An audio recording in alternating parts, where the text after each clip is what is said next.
ಇವತ್ತು ಇಡೀ ರಾಜ್ಯದ ಚಿತ್ತ ನೆಟ್ಟಿರುವಂಥದ್ದು ದೆಹಲಿಯತ್ತ. ಕಾರಣ ಇವತ್ತು 5 ಗಂಟೆಗೆ ಸಿಇಸಿ ಮೀಟಿಂಗ್ ಆಗುತ್ತೆ. ಬಿಜೆಪಿ ವರಿಷ್ಠರು ನಡೆಸುವಂಥ ಈ ಒಂದು ಸಿಇಸಿ ಮೀಟಿಂಗ್ನಲ್ಲಿ ಮಹತ್ವದ ನಿರ್ಧಾರಗಳನ್ನು ತೆಗೆದುಕೊಳ್ಳಲಿದ್ದಾರೆ ಎನ್ನುವ ಅಪ್ಡೇಟ್ ಈಗ ಲಭ್ಯವಾಗಿದೆ. ಇನ್ನೇನು 1 ಗಂಟೆ ಮಾತ್ರ ಬಾಕಿ ಇದೆ. 5 ಗಂಟೆಗೆ ಸಿಇಸಿ ಮೀಟಿಂಗ್ ನಡೆಯುತ್ತೆ. ಆ ಮೂಲಕ ಬಿಜೆಪಿಯಲ್ಲಿ ಟಿಕೆಟ್ ಹಂಚಿಕೆಯ ಕಸರತ್ತು ಮುಂದುವರಿಯುತ್ತೆ. 5 ಗಂಟೆಗೆ ಚುನಾವಣಾ ಸಮಿತಿ ಸಭೆ ನಡೆಯುತ್ತೆ. ಈ ಸಭೆಗೆ ಬಿಜೆಪಿ ವರಿಷ್ಠರು, ರಾಜ್ಯದಿಂದ ತೆರಳಿರುವಂತಹ BS ಯಡಿಯೂರಪ್ಪ ಅವರು, ವಿಪಕ್ಷ ನಾಯಕ R ಅಶೋಕ್, ಮಾಜಿ CM ಬಸವರಾಜ ಬೊಮ್ಮಾಯಿ ಅವರು, ಬಿಜೆಪಿ ರಾಜ್ಯಾಧ್ಯಕ್ಷರಾಗಿರುವಂತಹ ವಿಜೇಂದ್ರ, ಹೀಗೆ ಎಲ್ಲರೂ ಕೂಡ ಭಾಗಿಯಾಗ್ತಾರೆ. ರಾಜ್ಯದ ಅರ್ಧಕ್ಕರ್ಧ ಸಂಸದರಿಗೆ ಟಿಕೆಟ್ ಸಿಗೋದು ಡೌಟ್ ಅನ್ನುವ ಚರ್ಚೆಗಳೀಗ ಶುರುವಾಗಿದೆ. ಸಂಘಟನೆ ಆರೋಗ್ಯ ಕಾರಣಕ್ಕೆ ಹಾಲಿ ಸಂಸದರಿಗೆ ಟಿಕೆಟ್ ಇಲ್ಲ ಅನ್ನುವ ಚರ್ಚೆಗಳು ದೆಹಲಿ ಅಂಗಳದಲ್ಲಿ ಆಗ್ತಾ ಇರುವಂತಹ ವಿಚಾರ. ನೋಡಿ, ಎರಡನೇ ಪಟ್ಟಿ, ಮೊದಲ ಪಟ್ಟಿಯಲ್ಲಿ ಮೊದಲ ಹಂತದ 195 ಕ್ಷೇತ್ರಗಳಿಗೆ ಅಭ್ಯರ್ಥಿಗಳ ಘೋಷಣೆ ಮಾಡಲಾಗಿತ್ತು. ಇವತ್ತು ದೆಹಲಿಯಲ್ಲಿ ನಡೆಯುವಂಥ ಈ ಒಂದು ಪ್ರಮುಖ ಸಭೆಯಲ್ಲಿ ರಾಜ್ಯದ 28 ಲೋಕಸಭಾ ಕ್ಷೇತ್ರಗಳ ಪೈಕಿ 18ರಿಂದ 20 ಕ್ಷೇತ್ರಗಳ ಅಭ್ಯರ್ಥಿಗಳ ಹೆಸರು ಫೈನಲ್ ಆಗುತ್ತೆ ಅಂತ ಹೇಳಲಾಗ್ತದೆ. ಶಾರ್ಟ್ ಲಿಸ್ಟ್ ಆಗಬಹುದು.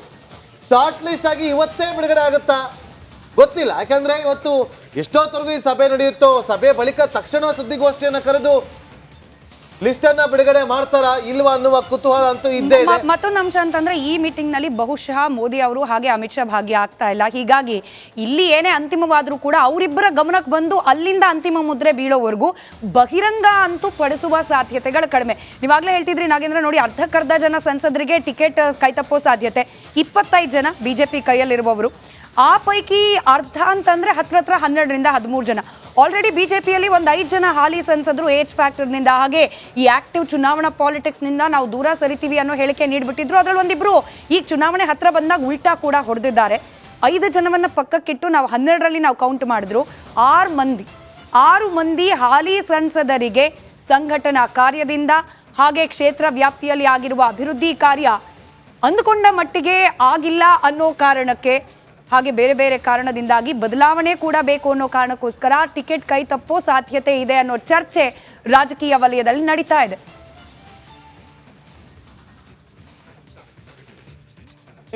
ಇನ್ನು ಈ ಸಭೆಯ ವಿಚಾರಕ್ಕೆ ಸಂಬಂಧಪಟ್ಟಂತೆ ರಾಜ್ಯ ರಾಜಕಾರಣದಲ್ಲಿ ಏನಾಗ್ತಾ ಇದೆ, ಬಿಜೆಪಿ ಪಾಳದಲ್ಲಿ ಏನಾಗ್ತಾ ಇದೆ, ಸಿಇಸಿ ಮೀಟಿಂಗ್ ನಲ್ಲಿ ಏನೆಲ್ಲ ಚರ್ಚೆಗಳು ಆಗುತ್ತೆ ಅನ್ನೋದ್ರ ಬಗ್ಗೆ ಮಾಹಿತಿಯನ್ನು ಕೊಡೋದಕ್ಕೆ ನಮ್ಮ 4 ಸಹೋದ್ಯೋಗಿಗಳು, Basavaraj political reporter, political bureau head ಆಗಿರುವಂತಹ ವಿಜಯ್, ಹಾಗೆ ದೆಹಲಿಯಿಂದ ನನ್ನ ಸಹೋದರಿ ರಂಜಿತ್ ಹಾಗೂ ನಮ್ಮ ದೆಹಲಿ ಪ್ರತಿನಿಧಿ ನಟೇಶ್, 4 ಜನರು ಕೂಡ ಇವಾಗ ಲೈವ್ ನಲ್ಲಿ ಜಾಯ್ನ್ ಆಗಿದ್ದಾರೆ. ಮೊದಲಿಗೆ ನಟೇಶ್ ಬಳಿ ಹೋಗ್ತೀನಿ. ನಟೇಶ್, 5 ಗಂಟೆಗೆ ಈ ಒಂದು ಸಿಇಸಿ ಮೀಟಿಂಗ್ ಆರಂಭ ಆಗುತ್ತೆ. ಇವತ್ತೇನಾಗ್ಬೋದು, ಈ ಮೀಟಿಂಗ್ ನಲ್ಲಿ ಏನೆಲ್ಲ ಚರ್ಚೆ ಆಗ್ಬೋದು?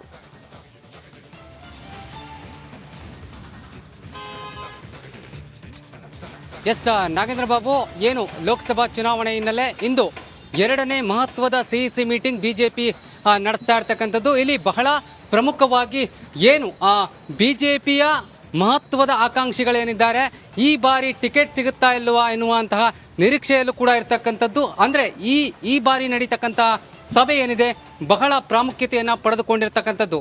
ಈಗಾಗಲೇ ಏನು ಲೋಕಸಭಾ ಚುನಾವಣೆಗೆ ಒಂದು ಕಡೆ ದಿನಗಣನೆ ಆರಂಭ ಆಗಿದ್ರೆ, ಟಿಕೆಟ್ ಸಿಗುವ ಹಂತದಲ್ಲಿ ಕೆಲವರಿಗೆ ಕ್ಷಣಗಣನೆ ಆರಂಭವಾಗಿದೆ ಅಂತಾನೆ ಹೇಳ್ಬೋದು. ಈಗಾಗಲೇ ಏನು ಬಿಜೆಪಿಯ ಹಲವು ನಾಯಕರು ದೆಹಲಿಗೆ ಆಗಮಿಸಿರ್ತಕ್ಕಂಥದ್ದು ಸಂಜೆ 5 ಗಂಟೆಯ ನಂತರದಲ್ಲಿ ಈ ಒಂದು ಸಭೆ ಆರಂಭವಾಗಿ.